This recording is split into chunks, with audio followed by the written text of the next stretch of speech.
박수는 제가 받는 게 아니라 주께서 받으시는 거죠. 우리를 사랑하시는 주님, 우리를 구원하시는 주님, 우리를 인도하시는 주님께 예수님 사랑합니다라고 고백하면서 박수 한번 드리도록 하겠습니다. 예수님 사랑합니다. 예수님 사랑합니다. 귀한 자리에 초대해 주신 우리 사랑하고 존경하는 우리 이광석 목사님 그리고 당위원분들께도 진심으로 감사드립니다. 저는 포항에서 올라왔고요. 포항에는 한동대학교가 있습니다. 한동대학교 이름의 뜻이 무엇인 줄 아시는 분이 계신가요? 한국의 동쪽이라는 그런 의미는 1차적인 뜻이고요. 거기에 숨겨져 있는 의미가 담겨져 있습니다. 학교가 워낙 가난하게 시작을 해서 건물을 매년 한 동씩 늘려서 한동대학교 이렇게 이야기하고 있습니다. 요즘에 기도 제목은 체육관을 하나 짓는 것이 목적이어서 또 열심히 학교가 기도하고 있습니다. 몇 해 전에 한 분 장로님이 저희 학교를 방문하시겠다고 연락을 주셨습니다. 총장실을 통해서 연락이 왔는데 매년 1억 원 정도씩 장학금을 좀 내고 싶다라고 하셔가지고 뭐 총장님도 좋아하고 저희도 좋아하고 기다렸죠. 근데 그분이 학교에 오셔서 체프를 함께 드리고 그리고 나서 이제 학생들을 만나고 하시더니 그분이 사실은 1억 원부터 많은 돈을 그분이 장학금을 내게 되셨어요. 근데 처음에 그 연락을 받았을 때 제 마음 가운데 이런 질문이 떠오르더라고요. 왜냐하면 돌아가실 때까지라고 한 단서 조항이 마음에 걸려서 혹시 장로님 연세가 어떻게 되십니까? 라고 간접적으로 물어보았더니 나이가 어느 정도 되셨을까요? 우리 장로님 되게 젊으신데 그 장로님 90이 넘으셨습니다. 그래서 제가 기도 제목을 빨리 바꿨어요. 하나님, 이분은 아브라함 나이까지는 사셔야 되겠습니다. 아무튼 그분이 100세까지 근접하게 사셨는데요. 그분이 오셔서 월남에 있던 의사 선생님이셨는데 평생 모았던 재산 110억 원을 전체에 기증을 하고 하나님의 사람들을 키우는 일에 써달라 이렇게 기탁했던 게 생각이 납니다. 제가 이렇게 말씀을 드린 이유는 하나님의 소망이 사실 거기에 포함되어 있기 때문이거든요. 하나님의 말씀은 우리가 새로운 사람으로 하나님의 사람으로 자라나기를 분명히 원하시는 거죠. 근데 많은 사람들은 하나님의 기대에 부응하지 못하고 살 때가 많이 있습니다. 스키에르 케고르라는 철학자가 있거든요. 그분이 했던 유명한 이야기가 오리 마을 이야기가 있어요. 오리 마을. 오리들이 사는 마을이라는 그런 건데 오리 마을에는 오리 마을 중앙교회도 있겠죠. 새소망교회도 있고. 근데 이제 오리 마을 교회 담임 목사님이 어느 날 성령이 너무나 충만하셔가지고 사랑하는 오리 성도 여러분, 창조주께서 우리에게 위대한 날개를 달아주셨습니다. 이 날개를 잘 사용하기만 하면 우리는 저 알프스 산맥을 넘어서 저 구름 위로 더 높게 날아갈 수 있습니다 라고 하니까 우리들이 얼마나 흥분을 했는지 꽥꽥꽥 아멘 아멘 아멘 이렇게 놀라운 반응들을 보였어요. 저 높은 지붕을 넘어설 수 있고 저 높은 산맥을 넘어설 수 있고 저 높은 구름을 넘어서 나를 수 있다라는 것이 얼마나 큰 소망이었는지 꽥꽥꽥 아멘 아멘 아멘 반응을 했는데 그날 정말 좋은 예배였습니다. 그날 점심도 너무 좋은 점심을 준비해 주셔서 개구리 요리가 나왔고요. 그리고 잘 드시고 그날 대부분의 성도님들은 오리 걸음으로 기우뚱 돌아갔더라라는 그런 이야기입니다. 하나님 우리가 오리처럼 살기를 원하시는 건 아니시겠죠. 그렇죠? 이 땅에 성도가 사실은 두 그룹이 있다라는 거예요. 오리같이 살아가는 성도가 있고 독수리처럼 날아가는 그런 성도가 있고 이사야 선지자가 이렇게 고백을 하고 있는데 오직 여호와를 앙망하는 자는 새 힘을 얻으리니 그렇죠? 독수리가 날개치며 올라감 같을 것이요. 믿으십니까? 육체의 본성을 따라 사는 그러한 사람이 있고 성령을 따라 사는 그러한 사람이 있고 이 땅을 바라보고 사는 사람이 있고 천성을 바라보고 사는 사람이 있다라는 거예요. 우리가 정말 매주 예배하면서 매일 성경을 읽으면서 마음의 눈이 열리고 하나님 바라보시는 여러분 되시기를 주의 이름으로 축원합니다. 아멘. 우리 한번 기도하겠습니다. 하나님 아버지 감사합니다. 이 시간도 진리와 계시의 성령을 우리에게 부어주셔서 마음의 눈을 열어주시옵고 하나님을 알게 하여 주시옵소서. 우리 소명을 깨달아 알게 하여 주시옵소서. 하나님 약속을 알게 하여 주시옵소서. 주님 만나고 사는 그 인생 되게 하여 주시옵소서. 예수님의 이름으로 기도하옵나이다. 아멘. 아멘. 오늘 구약성경 36장 말씀하고 에스겔서 그리고 마태복음 25장 말씀을 함께 저희가 봉독했습니다. 이번 일일 부흥의 주제 성구가 에스겔서에 담겨 있기도 하고요. 그리고 그 주제에 따라서 세 가지 신약 성경 본문을 선택을 해서 우리 하나씩 함께 생각해 보려고 합니다. 먼저 마태복음 이야기를 간단하게 보려고 해요. 마태복음에는 사도 마태가 쓴 성경인데 5가지 큰 주제가 기록되어 있습니다. 산상수훈 있고요. 천국에 대한 비유가 있고요. 교회에 대한 비유가 있고요. 그리고 사도들을 선택하고 제자들을 파송하셨던 제자에 대한 그러한 교훈이 담겨져 있고, 그리고 마지막 교훈이 오늘 25장, 24장, 25장에 나와 있는 종말에 대한 그러한 교훈이 여기에 담겨져 있는 것을 알게 됩니다. 근데 종말에 대한 문제 혹은 재림에 대한 그런 문제가 많은 사람 되게 어렵게 사실은 느껴요. 뭔가 광신자가 아닐까 생각하기도 쉬운데, 종말과 재림에 대해서 오늘 주님은 결혼식의 비유를 가지고 설명을 해주시는 게 너무나 마음이 편안하게 다가오더라고요. 여기 계신 많은 분들은 자녀를 결혼시키는 게 또 기도 제목이신 분들도 있겠고, 또 요즘 아이들은 결혼해도 아기를 잘 낳지 않으려고 하니까 또 아기를 낳는 게 또 기도 제목인 그런 분들도 있겠고요. 정말 종말과 재림에 대한 이야기를 주님께서 그 결혼으로 풀어가시는 것이 저희는 마음에 큰 평안과 그런 위로를 우리에게 주는 거라고 생각이 됩니다. 또 종종 우리 학생들 또는 졸업생들을 결혼 주례할 때가 있는데, 신랑 신부 앞에 세워놓고 주례할 때가 되면 사실은 제 마음에 그 큰 기쁨이 여러분 몰려오지 않습니까? 결혼식을 대할 때마다 큰 기쁨이 몰려오는 것처럼 종말과 주님의 재림에 대한 그러한 교훈, 우리에게 큰 기쁨을 주는 것을 살펴보게 됩니다. 여러분, 사도 바울은 고린도후서 11장 2절에 이렇게 말씀을 하고 있습니다. 내가 너희를, 말씀 있죠? 같이 한번 읽어보도록 하겠습니다. 시작. 내가 하나님의 열심으로 너희를 위하여 열심을 내노니 내가 너희를 정결한 처녀로 한 남편인 그리스도께 드리려고 중매함이로다. 아멘. 여러분, 중매하려고 하는 거, 누구를 소개해 주려고 얘기했을 때, 저 사람 불행하면 좋겠다, 이런 마음 가지고 소개하는 분 있을까요? 아니죠. 잘 만나서 좋은 가정 이루고 행복하게 살기를 원하는 그런 마음을 가지고 소개해 줄 거라고 생각이 돼요. 정말 행복한 공동체라는 이런 꿈처럼 성도의 가정이 주의 행복이 넘치고 내 자녀의 삶 가운데서도 행복이 넘치는 걸 우리 분명히 여러분 원하지 않습니까? 그런 내용들이죠. 주님께서 우리 삶을 바라보실 때에도, 사도들이 성도의 공동체를 바라볼 때에도 바로 그러한 마음을 가지고 있다라는 거예요. 요한계시록 19장 7절 말씀을 바라보면 또 이렇게 기록되어 있는데, 같이 읽습니다. 우리가 즐거워하고 크게 기뻐하며 그에게 영광을 돌리세. 어린 양의 혼인기약이 이르렀고 그의 아내가 자신을 준비하였으므로. 신약 성경 마지막 책도 성도와 예수님과의 그런 만남을 어떻게 설명하고 있냐면, 혼인의 기약이 이르렀다라는 그런 말씀으로 우리에게 설명해 주는 거죠. 저도 결혼한 29년이 9주년이 되어가고 있는데, 우리가 이걸 바라보면서 정말 결혼할 때 행복한 가정을 꿈꾸었던 것처럼 성도의 신앙 공동체도 주님께서 바라보실 때에는 진짜 하늘의 복이 가득하고 행복한 교회, 그리고 행복한 성도의 가정 되기를 주님이 분명히 원하신다라는 거죠. 자, 이런 맥락 가운데 우리가 주의 종말에 대한 교훈, 그리고 주님의 재림에 대한 그러한 교훈도 한번 잠깐 살펴보면 정말 좋을 것 같습니다. 먼저 성경 얘기 잠깐 해보면, 여러분, 성경의 예언이 몇 개나 있을까요? 성경의 예언이 세본 적이 한 번도 없으시겠죠? 맞추시는 분이 있으면 제가 포항 물회를 대접해 드리겠습니다. 모르실 거 생각을 하고, 성경이 총 1817개 예언이 있어요. 되게 많죠? 성경의 장수는 몇 개의 장이 있어요? 성경의 장수 1189장이 있습니다. 성경의 절수는 절수, 몇 절 몇 절 이런 절수. 되게 어려운 얘기만 제가 하는 거, 사실 되게 쉬운 얘기인데 31,102구절이 있어요. 그 중에서 예언에 대한 말씀이 1187개 예언이 있다고 제가 말씀을 드렸고, 근데 예언이 이렇게 단락단락의 예언이 숨겨져 있거든요. 포함되어 있는데, 그 단락이 몇 개의 단락이 있냐면 737단락이 있습니다.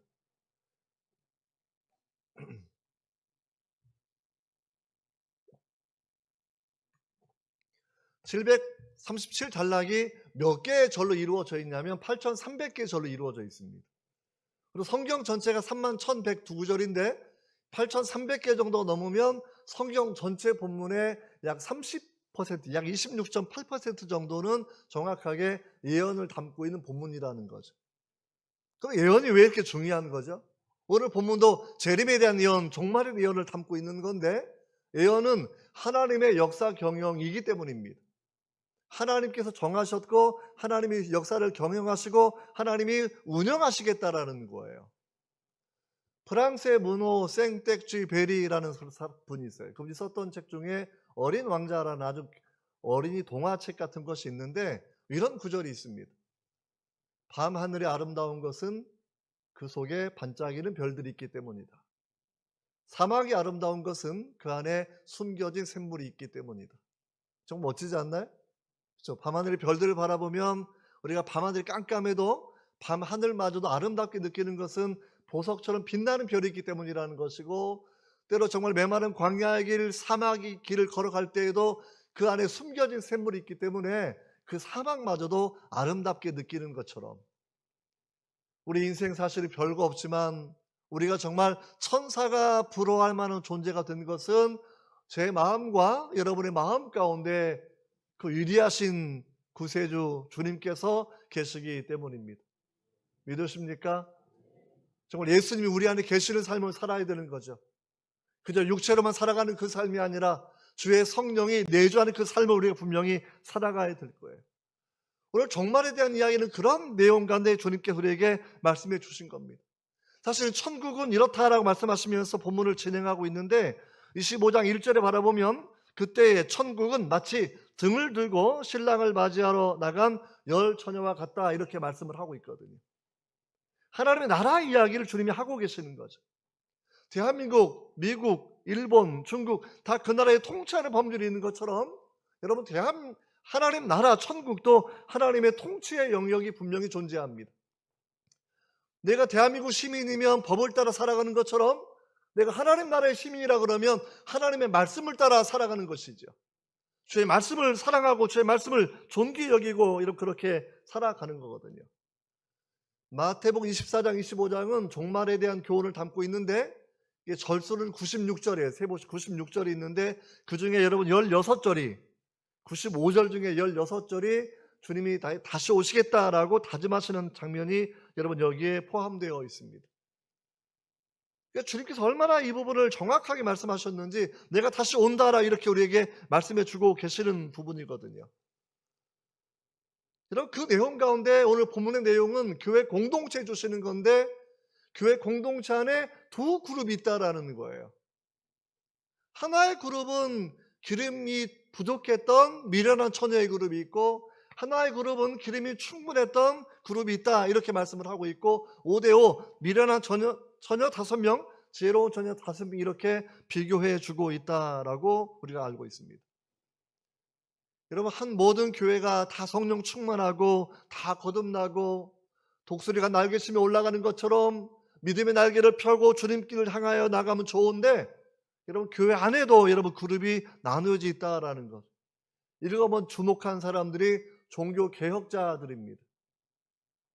로마 카톨릭은 교회가 그냥 공교회예요. 캐톨릭 처치예요. 하지만 종교 개혁가 칼빈과 루터가 바라보니까 교회는 눈에 보이는 교회가 있고 눈에 보이지 않는 교회가 있다, 이렇게 이야기하고 있습니다. 가시적인 교회, 비가시적인 교회. 눈에 보이는 교회는 이렇게 눈에 보이는 성도들의 교인들의 모습이죠. 눈에 보이지 않는 그러한 교회는 영적으로 거듭난 하나님의 자녀들의 그러한 모임입니다. 그래서 교회는 거듭나지 않은 사람들을 거듭난 하나님의 자녀로 만들어가는 것이 교회의 가장 중요한 목적이에요. 병원이 환자들을 불러 모아서 환자를 치료하고 건강한 사람으로 돌려보내려고 하는 것처럼 교회는 수고하고 무거운 짐진 자들아 다 내게로 오라, 주님 위대한 초청을 들려주셨고 이곳에 와서 죄의 짐을 다 벗어버리고 거듭난 하나님의 자녀로 독수리처럼 살아갈 수 있도록 우리에게 약속해 주시는 것이 여러분 교회의 모습이라는 겁니다. 열 처녀의 비유는 어떠한 내용이냐면 열 처녀가 결혼식에 참여했으니까 이 결혼식은 신랑은 예수님을 상징하는 거고 10명의 처녀 그룹은 결혼식을 준비하는 단체들, 우리로 말하면 신앙 공동체 교회의 모습이라고 생각해 보시면 될 것 같습니다.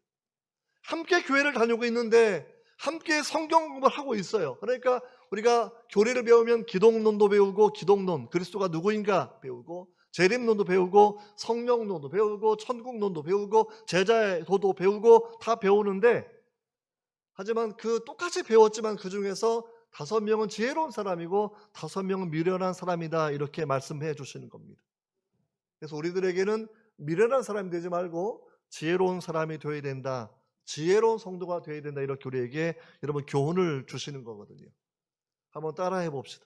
미련한 처녀가 되지 말고 지혜로운 처녀가 되겠습니다. 미련한 교인이 아니라 지혜 있는 성도가 되겠습니다. 그럼 본문 내용을 좀 설명을 해보면 등은 무엇을 의미하고 기름을 무엇을 의미하는지 잠깐 생각해 보면 좋을 것 같습니다.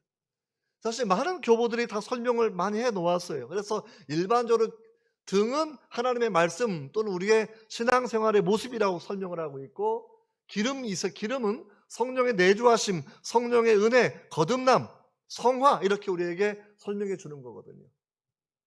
신앙생활 하면서 형식적으로는 주일날 교회 나와 예배할 수 있고 내가 봉사할 수 있는데, 내 내면에 하나님의 은혜가 있느냐라고 하는 그런 부분을 우리 분명히 여러분 생각해 보셔야 됩니다.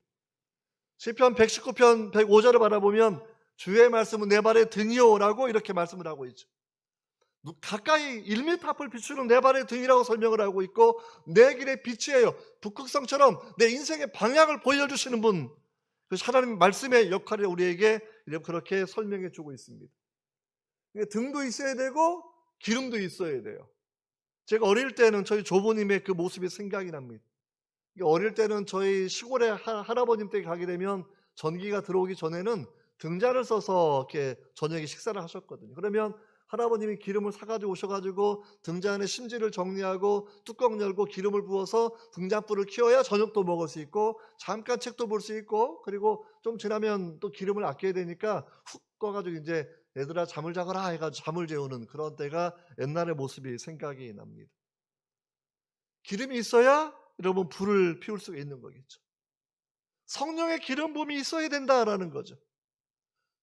주께서 공생이 시작하셨을 때 여호와 영이 내게 임하셨으니, 여호와께서 내게 기름을 부어주시고, 이런 이사야 선지자의 말씀을 주님이 인용하고 있는데, 성령이 임하는 것, 내 마음 가운데 성령의 기름이 부어지는 것을 우리에게 말씀해 주고 있는 거거든요. 내가 육신의 힘을 따라 살아가는 것이 아니라 성령의 충만함으로 인생을 분명히 사셔야 된다라는 거예요. 그 신앙생활의 큰 차이점, 누구는 생명이 없는 종교생활을 하고 있고, 누구는 구원이 없는 종교생활을 하고 있고, 누구는 성령의 내주와 성령의 충만함과 하나님의 은혜가 넘치는 여러분 성도의 삶을 또 살아가는 사람이 있다는 걸, 이 두 그룹을 생각해 보면서 나는 어떠한 그룹에 속한 신앙생활을 하고 있는지 우리가 그 내용을 한번 생각해 보기를 원합니다. 그리고 본문의 내용은 첫 번째는 미련한 처녀들에게 주시는 그러한 교훈이에요. 4가지로 그 특징을 생각해 볼 수가 있습니다. 첫 번째 특징이 뭐냐면, 집단적인 공동체적인 종교 생활에 만족하는 사람, 이런 사람이 어리석은 처녀 5명의 특징입니다. 10명이 모여서 결혼잔치를 준비할 때 결혼잔치에 들뜬 분위기, 여기에 만족하는 거죠. 음식도 만들고 또는 음식 냄새도 나고 굉장히 흥겨운 분위기가 나고, 그러니까 괜찮다, 정말 신랑도 잘생겼다 그러던데, 신부도 정말 예쁘다 그러던데, 정말 빨리 신랑이 와서 우리가 잘 먹으면 좋겠다, 아마 이런 생각을 하고 있었는지 모르겠죠. 하지만 그들은 진짜 중요한 걸 놓치고 있는 그런 사람들입니다. 그들은 기름의 등잔의 불이 꺼지는 것을 경험하는 그런 사람이었다라는 거거든요. 여러분 이걸 바라보면 우리 8절을 한번 잠깐 바라보도록 할게요. 8절 읽어보시면, 성경을 펴놓으시고 25장 8절입니다. 같이 읽겠습니다. 시작. 미련한 자들이 슬기는 자들에게 이르되 우리 등불이 꺼져가니 너희 기름을 좀 나누어 달라. 등불을 한 번도 켜보지 못한 사람이 아니라 등불을 켜보았던 사람이라는 거예요. 등불이 있었던 사람이거든요. 은혜가 뭔지 맛은 본 사람이에요. 조이, 피스 다 맛은 본 사람들이에요. 그런데 기름을 충분히 준비하지 않아서, 다시 말하면 자기 내면에 성화의 길을 걷지 않아서, 내면에 주님을 모시는 삶을 살지 않아서 큰 낭패를 경험하는 것이 여러분 그룹 생활에 만족하는 그런 사람들입니다. 함께 모임을 가졌을 때 여전도의 모임, 남전도의 모임, 제자훈련 1단계, 2단계 모였을 때 그냥 우리가 엘리트 그룹 또는 제자의 그룹 가운데 만족함을 가지고 살아가지만 하지만 진짜 주님을 알지 못하는 그러한 삶을 살아가는 것. 여러분 이것이 우리가 먼저 반성할 내용이라고 여러분 생각해 볼 수 있습니다. 미국의 조나단 에드워즈라는 유명한 분이 계셨죠. 1차 대각성 운동 때 사역하셨던 위대한 목사님이신데 프린스턴 대학교의 3대 총장님이기도 했습니다. 제가 신학교를 공부할 때는 제가 매주 한두 번씩은 그분 묘지를 방문을 했거든요. 그러니까 학교 앞에 역대 총장들 16번 제가 공부할 때는 16대 총장까지는 학교 앞에 다 잠들어 계셨어요. 그래서 이제 학교 앞에 산책을 하다가 묘역에 들러서 1대부터 마지막 16대까지 한번 쭉 살펴보고 제가 가장 많은 시간을 보내는 곳은 세 번째 묻혀있는 그분이었습니다. 조나단 에드워즈 목사님. 정말 대단한 목사님이죠. 진노하신 하나님의 붙들린 죄인들이라는 그런 설교를 통해서 자기가 살고 있던 목회하던 뉴햄프셔 그 도시 전체가 변화되었고 도시 전체의 술집도 전부 다 문을 닫게 되었고 그것이 도화선이 되어서 미국 전체로 부흥의 운동이 일어났던 그런 위대한 설교 하셨던 분이 에드워즈 목사님이세요. 근데 그분이 전 말씀을 전할 때 놀라운 변화가 있고 중생이 있고 성령의 기름 부음이 있었는데 좀 지나고 나니까 부흥 운동이 시들시들해지는 겁니다. 그래서 신앙과 정서라는 책을 그분이 써요. 그래서 얼마나 이런 내용, 어떤 내용이냐면 왜 부흥이 멈추었는가라는 거예요. 우리 한국교회가 정말 세계 선교 역사상 지난 100년 가운데 가장 성공한 선교 사례입니다. 선교가 성공했던 그런 사례라는 거예요. 근데 지금 우리가 알고 있는 것처럼 한국교회를 바라보면 기도가 약해져 있고 성도가 줄어들고 있고 우리 다음 세대 아이들 청소년 이하를 바라본다고 하면 여러분 청년만 해도 100명에 보통 30명만 복음화되었다 이야기하고 있고요. 초등학생 내려가면 경상도 지역 내려오면 한 반에 1명, 2명도 기독교인이 안 돼요. 1명도 없는 반도 있다고 선생님들이 이야기하고 있습니다. 너무나 짧은 시간 동안에 교회가 시들어지고 가고 있는데 우리 에드워즈 목사님처럼 똑같은 질문을 던져야 돼요. 왜 한국교회가 부흥이 멈추었는가라는 것. 왜 한국교회가 성장이 시들었는가라는 그런 부분을 간단히 몇 가지만 생각해 보려고 합니다. 이분은 신앙감정론이라는 책에서 가짜 신앙이거나 혹은 소극적인 신앙의 특징 12가지를 이야기하고 있고 두 번째는 진짜 신앙의 특징 12가지를 서로 대비해서 설명하고 있어요. 미래나 전예를 바라본다고 하면 소극적 신앙의 표지 혹은 가짜 신앙의 표지를 12가지 말하는 것에 대부분 여기에 적용된다고 생각이 됩니다. 이런 내용들이에요. 그들은 열정적인 감정에만 충실한 생활을 합니다. 몸에 격렬한 반응을 일으키는 감정에만 충실한 생활을 합니다. 감정의 흥분 상태를 유지하는 것에만 집중합니다. 자기가 만들어낸 인위적인 감정, 이게 주님이 주시는 평화가 아니라 내가 만들어낸 평화의 마음을 가지고 살아가는 감정적 중심의 신앙생활을 합니다. 찬양을 부를 때 열정적인 찬양을 부르는데 신앙의 고백은 없는 거죠. 그래서 이런 사람들의 특징은 감정적인 것에 중점을 두어서 종교생활을 하고 있는데 자기 내면에 어떠한 변화도 없는 상태라고 그렇게 우리가 알 수 있다라는 거예요. 이게 주님께서 미련한 사람, 지혜로운 사람을 또 대비하신 적이 있습니다. 모래 위에 집을 짓는 사람들은 지혜로운 사람이에요? 미련한 사람이에요? 미련한 사람입니다. 반석에 집을 지은 사람은 미련한 사람이에요? 아니면 지혜로운 사람이에요? 지혜로운 사람이죠. 근데 우리는 자기 믿음의 집을 어디에 건축하고 살아가고 있습니까? 모래 위에 집을 짓고 있습니까? 그러면 바람 불고 비가 나고 홍수가 나면 다 휩쓸려 내려갈 것이고 반석에 집을 지은 자, 여러분 비가 내리고 바람이 불고 홍수가 내려도 여러분 그 집이 안전하고 여러분 든든하지 않겠습니까?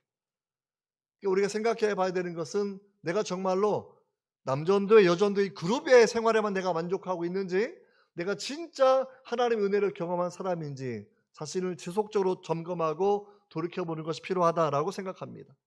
여러분 두 번째는 뭐냐면 이 사람들은 진짜로 성령을 구한 적은 없다라는 거예요. 제가 방금 말씀드린 것처럼 8절에서 우리의 불이 꺼져가니라고 얘기했던 것 마치 차량을 처음 사면 엔진 탱크에 기름이 있으니까 처음엔 갈 수가 있겠죠. 나중에 내가 기름을 사서 집어넣어야 됩니다. 등도 마찬가지죠. 이 사람들은 하나님의 성령을 정말 목숨을 걸고 구해야 되는데 그렇게 하나님의 성령을 갈망한 적은 없어요. 교회 오면 은혜가 있죠. 왜? 수많은 사람들이 중보기도 합니다. 옆자리에 손을 대고 기도하면서 주님 여기 앉아 예배하는 자 은혜가 있게 하시고 주님 만나게 하시고 설교의 변화가 일어나게 하시고 수많은 사람들이 새신자를 초대하고 가족을 전도하면서 여러분 그런 마음 가지고 준비하니까 교회 오면 은혜의 공동체가 분명히 맞겠죠. 근데 중요한 건 각자가 하나님의 은혜를 갈망해야 된다라는 겁니다. 이사야 55장 1절 말씀인데요. 이건 주님이 나중에 신약 성경에서 인용한 아주 유명한 말씀이죠. 같이 한번 읽어보도록 하겠습니다. 시작. 너희 모든 목마른 자들아 물로 나오라. 돈 없는 자도 오라. 너희는 와서 사 먹되 돈 없이 값 없이 와서 포도주와 젖을 사라. 문제는 목마르다고 해서 자기 자각을 가지지 못하는 사람 너무나 많이 있다라는 거예요. 영적인 갈망을 느껴야 되고 마치 목마른 사슴이 시냇물을 찾는 것처럼 내가 하나님을 찾는 갈망이 있어야 되는데 많은 사람들은 육신에 편안함이 있고 내가 새끼 먹을 게 있으면 그저 인생을 잘 사는 줄 알고 하나님을 찾지 않는다라는 겁니다. 우리 예전에 가난했을 때에는 우리가 정말 배도 고팠지만 하나님도 우리가 갈망하고 기도하고 찾았는데 이제는 새끼 밥을 잘 먹고 때마다 고기를 잘 드시는 그런 부유한 선진국 대한민국이 되니까 이제는 덜 찾는 거죠. 근데 주님 우리에게 분명히 말씀해 주십니다. 우리 영적인 상황을 진단하러 말씀해 주시는 것이고 정말 우리가 영적인 목마름을 가지고 살아가야 된다라는 거예요. 세상 사람들 영적인 목마름이 없으니까 100살까지 살려고 백세주만 먹어요. 백세주. 그렇죠? 백세주라는 술이 있다 그래요. 백세주. 근데 영생을 주는 것은 백세주가 아니라 구세주인 줄 믿습니다. 할렐루야. 정말 구세주를 믿어야 영생이 오는 것이고요. 백세주 먹으면 간암 걸리고 위암 걸릴 수 있어요. 술 많이 드시지 마세요. 술 드시지 마세요. 술 취하지 마세요. 하나님의 성령으로 충만한 그 은혜를 우리가 받아야 된다고 분명히 성경은 이야기해주고 있습니다. 천국은 마치 좋은 진주를 구하는 상인과 같다. 이게 진주하는 장사하는 상인이죠. 그러니까 지나가다가 좋은 진주가 있으면 값을 내고 진주를 사서 또 좋은 데가 또 되파는 거 일하는 것이 상인인데 진주를 식별하는 눈, 진주를 살려가는 열망 이게 분명히 있다라는 거거든요. 신앙생활의 목적은 하나님의 나라죠. 내 마음이 이루어진 하나님의 나라 그리고 우리가 주님 오실 때 이루어질 그 하나님의 그 나라를 바라보고 살아가는 것인데 이 땅이 다인 것처럼 여러분 그렇게 살아가면 여러분 정말 성령을 구하는 성도가 아니었다라고 그렇게 생각해야 됩니다. 왜 근데 성령을 구하지 않는 걸까요? 왜 목마름을 모르는 걸까요? 그걸 에드워즈 목사님이 이렇게 말씀을 하십니다. 십자가의 복음을 듣고도 반응이 없는 사람들에게 주는 그러한 교훈인데 십자가의 복음을 듣고도 반응하지 않는 사람들은 자기 마음이 독사와 독거미의 독보다 더 독날하다라는 것을 모르기 때문이다라고 이야기합니다. 그건 에드워즈 목사님이 만든 그러한 내용은 아니에요. 사실은 사도 바울이 로마서 3장에서 이야기한 말씀입니다. 로마서 3장 13절 15절 말씀이거든요. 한번 같이 읽어보겠습니다. 시작. 그들의 목구멍은 열린 무덤이요 그 혀로는 속임을 일삼으며 그 입술에는 독사의 독이 있고 그 입에는 저주와 악독이 가득하고 그 발은 피 흘리는데 빠른지라. 여러분 누군가 얘기했을 때 열린 무덤 같은 소리 들을 때가 있지 않습니까? 다른 누군가 얘기할 때 정말 절망이 다가오는 것, 죽음의 그림자가 다가오는 것, 또는 미움과 분노가 다가오는 것, 또는 속이는 것이 다가오는 것 느낄 때가 있지 않습니까? 그럼 내가 입을 열어 얘기했는데 이 독사에 어떤 독이 있는 것, 그러니까 상대방을 죽이는 거죠. 우리 옛날 말로 말하면 촌철살인인데 한마디 말로 사람을 죽이는 그 말을 내뱉는 사람들이 있다라는 거예요. 여러분 스스로 어떻게 생각하십니까? 나는 선한 말을 하고 기쁨의 말을 하고 평화로운 말을 하십니까? 아니면 반대일까요? 아니면 자기 배우자를 좀 생각해 보세요. 자기 자녀를 한번 생각해 보세요. 내 자녀가 언제나 좋은 믿음의 말을 합니까? 아니면 욕을 합니까? 내 배우자가 언제나 믿음의 말을 합니까? 아니면 나쁜 말을 합니까? 제가 우리 학교 학생들에게 이렇게 물어본 적이 한 번 있었습니다. 정말 저 친구가 죽으면 하나님 나라 갈 수 있을까? 그렇게 생각하는 사람 한번 손들고 그랬더니 사실은 놀랍게 절반 이상은 자기 룸메이트들이 하나님 나라 가지 못할 거다라고 생각하더라고요. 예, 행동이 믿음하고 다르게 느끼기 때문입니다. 나는 믿는 것 같은데 내 목구멍이 열린 무덤과 같아요. 죽음의 소리가 나와요. 죽음의 소리. 맨날 죽어버려야지 이런 말이 그냥 습관처럼 나오는 분이 있다고 하면 그게 거듭난 사람이 아닌 증거일 수도 있습니다. 내 마음에 생명의 능력이 나오지 않고 죽음의 그림자가 얼쩡거려서 내 영혼을 좀 먹고 내 인생을 좀 먹고 내 가족을 아프게 하고 내 자녀와 부모를 아프게 하고 여러분 살아갈 때가 있지 않겠습니까? 내 내면을 바라보면 우리는 정말 구세주가 필요해요. 백세주가 필요한 것이 아니라 구세주가 필요합니다. 한번 고백해 봅시다. 나는 백세주가 필요하지 않고 구세주가 필요합니다. 옆 사람 바라보시면서 댁도 구세주가 필요합니다. 할렐루야. 구세주면 충분해요. 구세주. 그리고 세 번째 생각, 세 번째. 결혼잔치를 준비하는 모임에 있었지만 신랑은 모르는 사람이 미래란전에 5명이에요. 여러분 11절 12절에 그 내용이 나와 있어요. 11절 12절 같이 읽어봅니다. 시작. 처녀들이 와서 가로되 주여 주여 우리에게 열어주소서 대답하되 진실로 너에게 이르노니 내가 너희를 알지 못하노라. 신랑이 오는데 신랑이 나를 모르는 척해요. 단순하게 흔하거나 결혼식 생각하지 마십시오. 천국에 가야 되는데 천국의 주 예수님께서 나를 보더니 모른 척하면 어떻게 되겠어요? 인생 꽝이에요. 인생 꽝.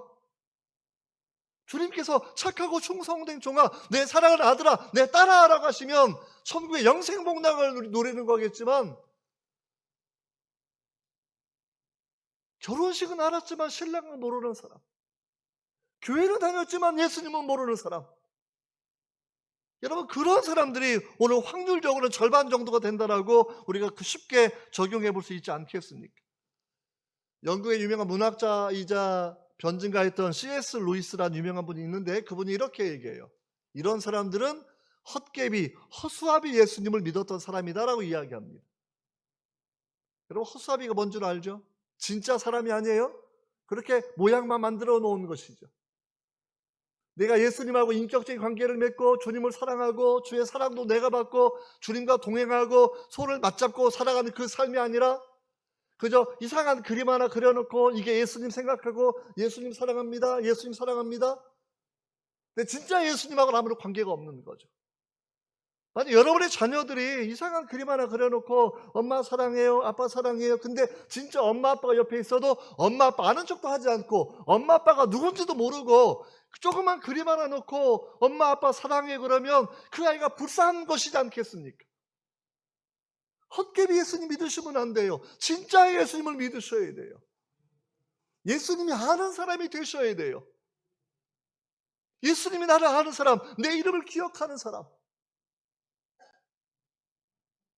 밤하늘이 아름다운 것 그 속에 있는 별들인 것처럼, 별들 때문인 것처럼, 사망이 아름다운 것 그 안에 숨겨진 샘물이 있기 때문인 것처럼 주님이 바라보실 때 이 지역을 바라보고 서울을 바라보면서 아름답게 생각하시는 이유는 새소망교회 성령 충만한 성도가 있기 때문이라고 하는 평가가 나와야 돼요. 할렐루야. 그런 평가가 있는 정말 믿습니다. 네, 그런 평가를 받는 모든 교인들 되시기를 주의 이름으로 축원합니다. 여러분 성경이 말하는 그 예수님 우리가 그분을 분명히 믿고 살아가야 한다라는 거죠. 여러분 또 한 사람 이 미래란치 5명이 신앙생활을 잘하지 못했던 이유는 뭐냐면 언제나 기회가 있을 것이라고 생각하고 살아온 사람들입니다. 그러니까 문이 닫혔는데 포기하지 않고 주여 주여 열어주소서 했던 사람이라는 것. 이게 그 사람들의 사고방식이에요. 언젠가 인생을 떠날 때가 있습니다. 히브리서 말씀 바라보면 한 번 죽는 것은 정해진 것이고 그 이후에는 심판이 있다고 얘기했는데 한국 사람들은 문화적으로 윤회론을 좀 익숙해하는 그런 사람들이에요. 뭐 또 이 기회가 있겠지. 요즘 젊은 사람들은 이렇게 늘 얘기도 많이 한다고 그럽니다. 이번 생에는 안 되겠다, 뭐 이런 얘기. 이건 윤회론이지 기독교의 인생론 아닙니다. 요리도 모르게 자기 생각이 오염되면 신앙의 긴장도가 떨어지는 거죠. 뭐 설마 사랑의 하나님이 나를 그냥 지옥 보내겠어? 한 번 더 기회를 주시겠지. 하지만 분명히 기억하셔야 됩니다. 이 땅에 있을 때만 유일한 기회입니다. 살아있는 동안 예수님 믿으셔야 되고, 내가 살아있는 동안 내 가족을 전도해야 되고, 내가 살아있는 동안 내 자녀를 전도해야 된다고 여러분 분명히 믿고 결심하고 여러분 그렇게 열심히 사셔야 될 겁니다. 그러니까 보편구원론 다 구원받겠지, 잘못된 사상이 사람에게 긴장감을, 신앙의 결단을 여러분 떨어뜨린다라는 거예요. 여러분 미련한 처녀 네 가지 특징 제가 말씀드렸는데, 종교 그룹 집단 생활에 만족하고 하나님 모르는 사람, 정말 성령을 구하지 않은 것, 자기가 얼마나 타락한 존재인지 모르니까 성령을 진짜 구한 적이 없는 그 사람들, 예수님과 인격적인 교감이 이루어지지 않은 그 사람들, 그 다음에 잘못된 구원론을 가진 사람들은 이 미련한 처녀처럼 주님과의 관계가 없는 사람이다라고 생각해 볼 수 있습니다. 이제 좀 짧은 시간 동안 우리 지혜로운 처녀의 특징 3가지만 간단하게 살펴보려고 합니다. 지혜로운 처녀 3가지. 첫 번째가 뭐냐면 성령이 내주하시는 사람이라는 것. 기름이 충만하다고 얘기하는 것. 성령이 내 안에 내주하시는 것.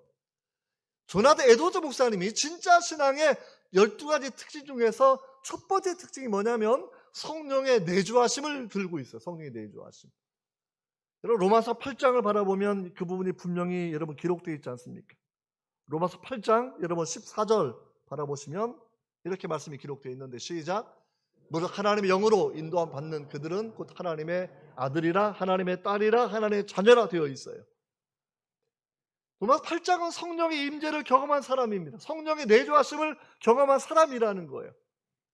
그 말씀이 오늘 에스겔서 36장에 나오는 그런 말씀이에요. 내 영을 너희 속에 두고 너희로 나 율례를 지켜 행하겠다라고 주님 말씀하시는 거죠. 하나님의 영이 성도 개개인에게 부어지는 때는 종말의 때입니다. 말세의 때입니다. 우리는 그 시대를 지금 살아가고 있다는 거예요. 성경에 1817개의 예언이 있는데 거의 다 모든 예언이 이루어졌고, 남은 예언은 주의 재림과 종말에 관련 예언들만 남아있는 그런 상황이라는 거예요.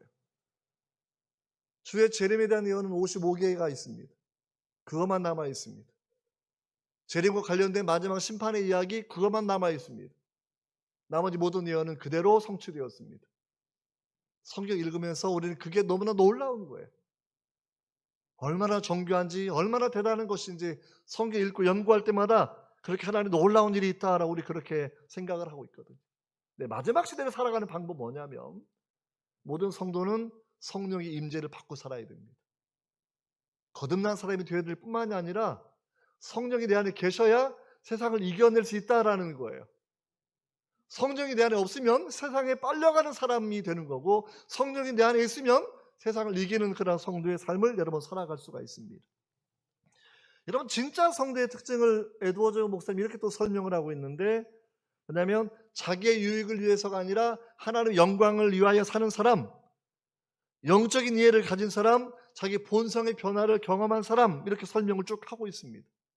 무슨 얘기냐면 제가 이렇게 간단하게 설명을 드릴게요. 하나님을 사랑하는데 하나님의 탁월함을 사랑하는 겁니다. 여러분 자녀가 있고 손자 손녀가 있으면 얘는 가나다라 한글 한번 알려줬더니 금방 뗐어. 우리 집안에 천재란데 자랑하시 전부 다. 그렇죠? 자랑 안 하시나요? 영어 ABC 한번 가르쳤더니 2분 만에 알파벳 다 외우면 천재 났다고 자랑할 거예요. 왜? 제 애들도 그랬거든요. 그러니까 맨날 자랑해요. 얘는 내 아들 알파벳 2번 해줬더니 다 알았어. 갑자기 설교하다가 근데 그렇다라는 거죠. 그러니까 무슨 시험 봤는데 얘가 90점이야 또 자랑하는 거죠. 우리가 조금만 똑똑해도 자랑하는데 하나님은 진짜 전지하신 분이라는 거예요. 우리가 손자 손녀 내 아들 딸이 조금만 좋은 일하면 이놈 진짜 누구 닮아 착할까라고 감탄하거든요. 불이웃돕게 한번 했다고 얼마나 감탄한 줄 모르겠어요. 그런데 하나님은 진짜 선하신 분이라는 거예요. 우리 조금만 착해도 조금만 똑똑해도 자랑하는데 하나님은 진짜 전능하고 하나님은 진짜 거룩하고 하나님의 진짜 사랑이 끝없는 아가페의 사랑을 보여주는 분이기 때문에 우리가 이렇게 하나님을 사랑해야 된다라는 겁니다. 여러분, 하나님을 사랑하라. 사랑 못하는 건 하나님을 모르기 때문에 사랑 못하는 겁니다. 하나님을 영원히 찬양해야 되는데 찬양을 못하는 이유는 하나님의 아름다움과 하나님의 전능함과 하나님의 거룩하심을 모르기 때문에 여러분 찬양하지 못하는 거예요. 성경은 말해 하나님의 선하심을 맛보아할지어다. 그분의 능력을 맛보아할지어다. 그분의 거룩함을 맛보아할지어다. 우리에게 말씀을 하고 분명히 계시는 것, 그 부분을 여러분들이 기억하셔야 됩니다. 그래서 에드워즈 목사님이 하셨던 그 말씀 이런 내용들이에요. 영적인 이해를 가진 사람, 그러니까 성경을 읽어도 세상의 유물론자가 성경 읽으면 성경의 대부분을 놓치고 마는 거죠. 하지만 성경 읽을 때에도 여러분 성령의 은혜로 성경을 읽으셔야 됩니다. 종교개혁가 칼뱅이 기독교 강요 아주 유명한 책을 쓰셨을 때에도 그 부분을 강조해요. 성령의 조명하심이 있어야 성경을 깨닫게 되는 거예요. 성령의 조명하심이 있어야 내 죄성을 깨닫고 통곡하고 울게 되는 겁니다. 빛이 비춰야 먼지가 드러나는 것처럼 성령의 빛이 조명되어야 내가 얼마나 흉악무도한 죄인인지, 얼마나 파렴치한 죄인인지를 내가 자각하게 된다라는 거거든요. 근데 그게 없으면 나는 깨끗한 사람이죠. 여러분, 교회마다 왜 분란이 일어납니까? 어떤 때에는 내가 쟤보다 깨끗한 사람이라고 생각하기 때문에 화를 막 내는 겁니다.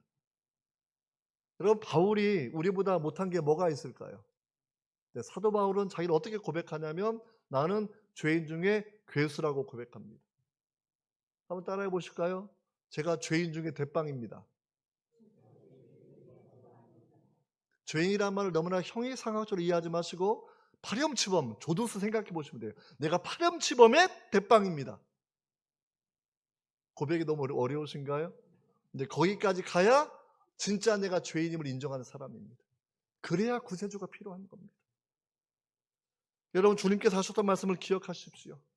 사람의 마음에서 나오는 것은, 그렇죠, 입에서 나오는 것은 마음에서 나오는 것이고 그 마음에서는 시기와 살인과 중상모략과 음란과, 그렇죠, 정말 죽음의 언어들이 나오는 것은 그 마음이 거듭나지 않았기 때문이라고 주님 말씀하시는 거예요.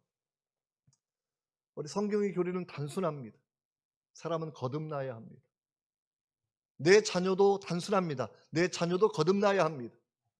내 손자 손녀도 단순한 원리가 적용됩니다. 내 손자 손녀도 대한민국 시민이 아니라 천국 시민으로 거듭나야 합니다. 거듭나지 않으면 하나님 나라 갈 수가 없는 것이겠죠. 에스겔서 말씀 바라보면 돌 같은 마음을 제거해버리고 굳은 마음을 제거해버리고 부드러운 마음을 주신다라는 말씀을 하고 있는데, 이것까지 설명하면 오늘 오전 설교는 될 것 같습니다. 여러분, 부드러운 마음이 뭐예요? 부드러운 마음. 돌 같은 마음 뭐죠? 죄를 지어도 전혀 반성도 없는 강팍한 마음, 이게 돌 같은 마음이에요. 양심에 가책도 없는 그 상태, 이게 돌 같은 마음이겠죠. 그 부드러운 마음은요, 뭐 살 같은 마음 이렇게 표현하고 있는데, 이 부드러운 마음을 조나단 에드워즈 목사님이 신앙 감동을 이렇게 풀어가고 있어요. 여러분, 어릴 때 어린아이들이 부모님이 있다가 누가 대신 안아주려고 그러면 그게 삼촌이라도 할아버지 할머니라도 낯가림 때문에 막 울고 난리치는 때가 있어요, 없어요? 그때는 부모 외에는 아무도 안지 못합니다. 그때는 할머니 할아버지도 안 돼요. 이모도 안 돼요. 그때 왜 어린애가 자지러지는 거죠? 엄마 아빠를 떠나면 내가 죽을 거라고 생각하는 거, 어린아이가. 엄마 아빠는 나의 생명을 보장해주고 나를 사랑을 안아주는 거고, 다른 사람은 아니야, 아직은 아니에요. 부드러운 마음은 어떠한 게 부드러운 마음이냐면, 하나님을 멀어지게 하는 죄를 바라볼 때마다 저 죄를 지으면 내 영혼이 죽는다고 생각하고 자지러지는 그 마음이 부드러운 마음입니다. 하나님을 사랑하십시오, 그러면 아멘 얘기합니다. 근데 죄를 떠나십시오, 그러면 아멘이 덜 나와요. 근데 성경은 이것을 함께 묶어서 이야기합니다. 여호와를 경외하는 너희여 악을 떠날지어다. 이게 하나님의 명령이에요. 부드러운 마음은 죄에 대해서 저항하는 마음입니다. 토한 것을 누가 먹으려고 하겠습니까? 진자리를 누가 다시 들어가서 누우려고 하겠습니까? 근데 만약에 토한 걸 좋아한다고 치면 내가 타락한 사람이기 때문입니다. 진자리를 좋아한다고 하면 내가 타락한 돼지의 본성을 가진 사람이기 때문이라는 거예요. 여러분 그걸 바라보시고 우리가 새 마음, 새 영, 이건 거듭난 사람이 가지는 새로운 마음, 새로운 영이거든요. 태어난 사람처럼 살아가서 그저 오리궁뎅이 왔다 갔다 하고 살아가는 그 사람이 아니라 예수 믿어서 독수리처럼 살아가는 그 사람, 천국 시민으로 살아가는 그 사람, 그게 진짜 하나님 우리에게 주시는 하나님의 명령이라고 하는 그 여러분 기억하셔야 됩니다. 할렐루야. 부드러운 마음 가지십시오. 죄에 대해서는 독약이라 생각하고 절대 난 농약은 한 방울도 안 먹을 거라고 여러분 결심하지 않겠습니까? 그거를 죄에다가 적용해 보시면 돼요. 나는 저 죄를 짓지 않을 거야 생각하고 죄를 이겨내는 그 마음이 부드러운 마음인 걸 분명히 믿으시기를 바랍니다. 여러분 이제 마지막 결론을 내립니다. 여러분 열처녀 이야기를 적용해 본다고 하면 종말에 대한 예언이거든요. 이것은 깨어 있어야 된다라는 그런 깨어 있어야 된다. 역사의 종말마다 생각하지 말고 인생을 떠날 날은 사람마다 다 다른데 내가 오늘 세상을 떠나도 하나님 나라에 갈 수 있는 믿음의 준비가 분명히 되어 있어야 한다라는 거예요. 믿으십니까? 내가 오늘 하나님 나를 불러도 아멘 할렐루야 사랑하고 충성된 나의 아들아 내 딸아 이런 주의 음성이 들려오는 그 성도가 되셔야지. 인생을 떠나는 그 순간이 되었을 때 두려움과 죄악이 용서받지 않은 그 무서움 때문에 여러분 죽지 않으려고 바둥바둥 거리는 그 삶이 아니라 스데반처럼 얼굴이 천사처럼 변하고 할렐루야 할렐루야 내가 영광의 하나님 나라에 가게 되었다고 고백하고 유언도 멋지게 남겨놓고 내가 먼저 가니까 믿음 생활 잘하고 오라고 이렇게 유언 남기는 부모님 우리 할머니 할아버지 되시기를 주의 이름으로 축원합니다. 모디 목사님이 그렇게 돌아가셨어요. D.L. 모디 목사님. 가족이 다 모여 있는데 숨이 막 떨어지던 분 죽은 줄 알았는데 갑자기 눈을 번쩍 뜨시더니 영광스럽도다 천국의 아름다움이 나를 맞이하려고 주님이 저 앞에 계시는구나. 내가 사역을 다 내려놓고 이제는 주님께 나아가는 시간이다. 여러분 그렇게 말을 남기고 돌아가서 자손들은 얼마나 든든하고 얼마나 부러워하겠습니까? 일을 쓰고 죽으면 안 돼, 아직은 안 돼 이렇게 하는 장래의 마지막 임종의 모습보다 얼굴이 천사처럼 변하고 할렐루야 내가 가야 할 본향이 저기 있고 주님이 계신다라고 고백하고 가는 그 모습을 바라보면서 우리가 이 말씀을 가지고 내 신앙이 주님을 아는 신앙인가 주님이 인정하는 그 신앙인가 이걸 돌이켜보는 것이 정말 필요하다라는 거예요. 두 번째 적용은 등잔에 기름을 준비하십시오. 오늘 세 번에 두 번 더 말씀 듣는데 정말 기도 제목이 그 제목이어야 됩니다. 주님 성령의 기름을 내게 부어 주옵소서. 성령 열매를 맺게 하여 주옵소서. 성령 은사를 더하여 주시옵소서. 성령 충만하게 하여 주옵소서. 성령을 근심하게 하는 자가 아니라 마치 내 자녀가 술 먹고 도박하면 부모가 근심하는 것처럼 우리가 말씀을 떠나 살고 기도하지 아니하고 성령 충만하지 아니하면 주님이 근심하시거든요. 근심의 표징이 우리한테 들려올 때가 있습니다. 내가 구원 받았을까? 내가 천국 갈 수 있을까? 이런 생각을 종종 하실 때가 있습니다. 이게 구원의 표징이 들려오는 소리입니다. 그때마다 더 주님께 나아가셔야 됩니다. 믿음의 길로 가셔야 됩니다. 성령의 충만한 그 은혜를 분명히 가셔야 된다. 이 부분을 기억하시고 여러분이 오늘 말씀을 그렇게 적용해 보십시오. 정말 깨어있는 성도가 되십시오. 주님을 아는 성도가 되십시오. 그리고 자녀를 위해서 그런 유언을 남기는 어른들 되겠다고 결심하신 여러분 되시기를 주의 이름으로 축원합니다.